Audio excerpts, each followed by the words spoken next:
আজ আমার ছেলের শুভ জন্মদিন।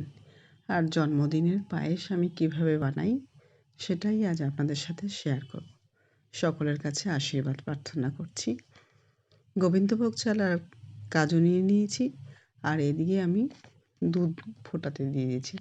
আমার চালের পরিমাপটা হচ্ছে 300 গ্রাম চাল আর 3 কিলো দুধ, অর্থাৎ 100 গ্রাম চালে 1 কিলো দুধ হিসেব করে। চালটা ভালো করে পরিষ্কার করে মুছে নিয়েছি আমি, ঝেড়ে বেছে। তারপরে আমি 2 চামচ ঘি দিয়ে একটু মেখে রাখলাম।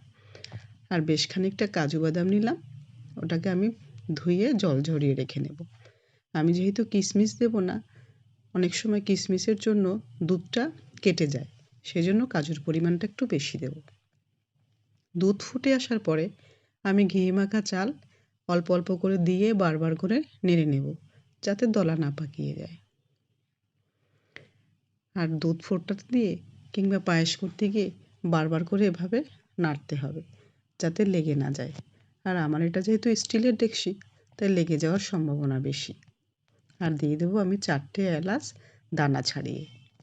খানিকটা চাল ফুটে আসার পরে আমি তারপরে দিয়ে দেবো কাজু বাদামগুলো। এখনও কিন্তু আমি চিনি দেইনি। চালটা ভালো করে ফুটে আসার পরে আমি চিনি দেব। দিয়ে দেবো সামান্য একটু নুন। আমরা পায়েসে কিংবা পিঠেতে একটুখানি নুন ব্যবহার করি। এবার দিয়ে দেবো পরিমাণ মতো চিনি, যার যেরকম মিষ্টি খায়। আমার ছেলে খুব একটা মিষ্টি ভালোবাসে না, তাই অল্প চিনি দিয়েই ফুটিয়ে এবার নামিয়ে নেব। সবাই আমার ছেলের জন্য আশীর্বাদ করবেন। আপনাদেরও সকলের সুস্বাস্থ্য দীর্ঘায়ু কামনা করি। ভালো থাকুন, সুস্থ থাকুন, গরমে সাবধানে থাকুন।